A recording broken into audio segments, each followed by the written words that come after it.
All right, what's up, y'all? I just got off live, and I totally forgot to talk about the topic at hand in my live video. David Benavidez and Caleb Plant, they're working on making a fight. I mean, the last thing that I read is that Caleb Plant signed his part of the contract. So this fight is supposed to be for early next year. Yo, I apologize, guys. I got totally thrown off, and I have my little list here, but the Plant Benavides topic, the way I had it written here, I totally missed it and I forgot to discuss it before I left. And I'm going to talk about it real brief, real now, like right now. So, yo, I love this news. This is great news. This is great news. Now, when it comes to Benavides, though, now he was scheduled to fight Jose Uzcategui, a fight that none of us wanted to see happen. I brought it up in another video, previous video, and I was basically saying like Jose Uzcategui is a guy that really since he lost to Caleb Plant, he hasn't really done anything. Like he's fought some really random journeyman, and he's also been suspended for testing positive for a banned substance where he was supposed to fight Benavides last year. So he pops dirty. They cancel the fight. He goes on to fight a couple times. He had a couple fights where they were just random dudes. All right. And now he's getting another Benavides fight. And no one liked the fight. And from what I read, they canceled the fight due to public backlash of the fight. Nobody wanted it. I think the one problem with them pulling out of the fight and canceling the fight, even though we didn't want it, like I've always said, I want these fighters to stay active. So even though I didn't want that fight, I feel like Benavidez should have just taken the fight anyway, but they probably realized that it was going to be no money for the fight. I don't know if the tickets went on sale. I don't know anything about that, but we know that the public hated that fight. No one wanted to see that fight. No one asked for that fight. Jose Uzcategui, not only because he hasn't fought any really good fighters, and let me pull him up real quick. Jose Uzcategui didn't fight any good fighters in between his loss and this fight, but he popped dirty, and it's like, all right, so look, he lost to Caleb Plant in 2019, right? Beat a guy that's 10-9 in one round after that, and then fought Lionel Thompson, lost a decision to him, all right, in that same year. So he lost twice that year, but he was active. He goes a whole year, 2020, doesn't fight at all. And then has two fights in 2021 against a guy that's 20-28, a guy that has a losing record, right, in Mexico. Then fights another guy, Lopez here, who's 9-4. I mean, this is a former champion fighting guys that are 20-28 and 9-4. And then fought one fight earlier this year against Felipe Romero, who's 21-19, pretty much damn near close to a losing record. And he's gonna fight David Benavidez. No one wants to see this fight. Uzcategui popped dirty, went back to Mexico and still fought anyway.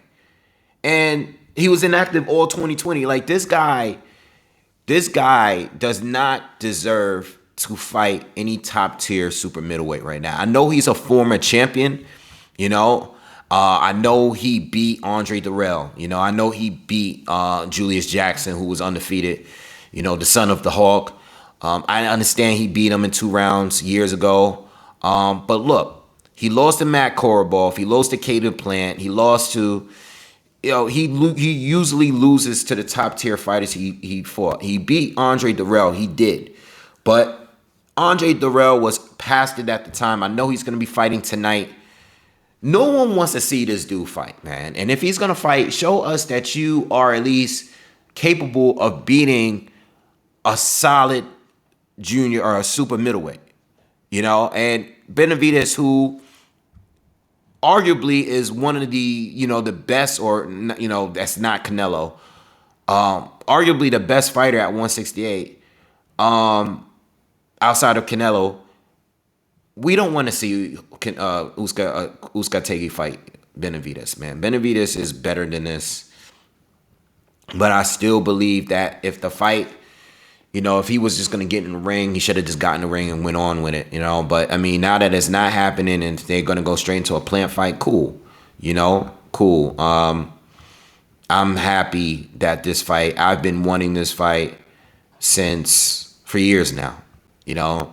I've been wanting it since before Canelo has even made his 168 run. I've been really wanting this fight. They're both PBC guys. David is 26 wins, 23 knockouts here. He's coming off wins against David Lemieux, which is another fight we didn't really want to see because David Lemieux was past his prime and he really wasn't accomplished at 168. Kyron Davis, I believe, was the replacement after Uzcategui popped dirty. All right, so we weren't asking for it, but it was still another stay busy fight. Ronald Ellis is a solid opponent. Angulo, Anthony Durrell. Anthony Durrell was a title fight, so that was cool. But for the most part, man, we've been waiting for David to step it up, and it's time to step it up. And listen, he better come with it, because all of the ducking talks over the years of, Plant ducking him, Plant is your next opponent. Plant has signed his part of the contract. Hopefully everything works out. It doesn't mean that it's official, but hopefully everything works out so we can get this fight first quarter next year. And it's probably going to be a pay-per-view or whatever. I don't care. I'll pay for the fight. I don't care. Plant, I think the fight is more meaningful now because Plant is coming off of a knockout win against Anthony Durrell, who's never been stopped and has always been a pretty durable fighter. He gave Canelo a good fight, and he wasn't completely dominated. I think he did very good in the first half of the fight. And, I think the fight makes a lot of sense. It's always made sense, but it makes even more sense now because you have a stronger case for Plant. To be honest, I never thought Plant could beat Benavidez. But even after looking at the loss to Canelo and looking at his win against Durrell, I think you can make a better case that Plant wins the fight now than earlier. Even if you picked Plant before, I can't wait to do some film study and do a breakdown for this fight. Hopefully it becomes like official. We get an actual date and stuff. But I love this fight. I think it's great that we're getting it now, and I can't wait to see it.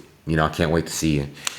But I'm still kind of leaning towards Benavidez because of the pressure that he brings, the volume that he brings. He's much better than Durrell. They both beat Durrell. I know Plant had a crazy knockout. But regardless, who cares about the common opponent? This is a very, very good fight. But I'm leaning towards Benavidez still for now. Edging, not sure, not as confident as my pick before, but I'm still leaning towards Benavidez because of the pressure. I would like to go back and look at the Durrell fight again and the Canelo fight.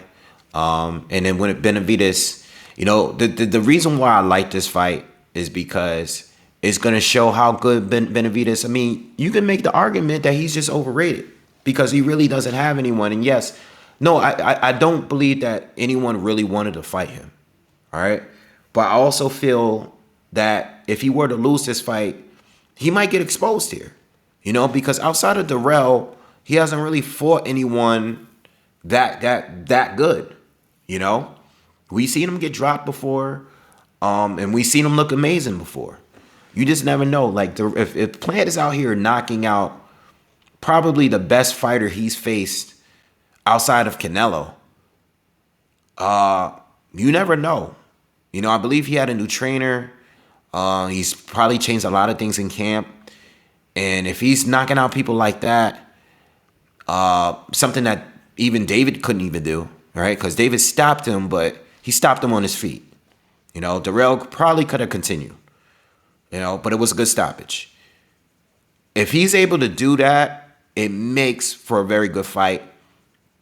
And I haven't really seen anyone really make Benavidez pay for the mistakes, you know. So I'm very intrigued by this fight. I can't wait to see it. I hope they make it, they sign it, everything it works out, because this is a fight that we've been needing for a while. And I think Plant, you can make a very strong a case for Plant winning this fight, you know. As of right now, I didn't think it was 50-50 then, but right now, as of today, I think it's a lot more 50-50 than what it was before. A lot more even than what it was. Let me say at least even. All right, I'm still leaning towards Benavidez, you know, but I'll let you guys know when I actually do a breakdown for this fight. All right, and again, I apologize. I was on live. I had to change everything on the title of the video and everything because I titled it Plant against Benavidez, and I got off track, started talking about all these other fights, and then totally lost track of that topic, okay? But I'm super excited for this. I'm hyped for this one. You know, even if it's a pay-per-view, I don't care. I'll pay. I just want to see the fight. I don't care. Just give me the fight. All right? I don't think it's a pay-per-view, by the way. I don't think the majority of these fights are pay-per-views at this point, but Plant being involved in a pay-per-view now that he was with, you know, he fought Canelo, and it's the way that the PBC kind of run things. This has been a highly demanded fight. We've been wanting to see either Jamal Charlo fight one of these two or these two fight each other. I'll take it. I'll take it. All right. Anyway, subscribe to the channel. Smash that like button. I'm out. Peace.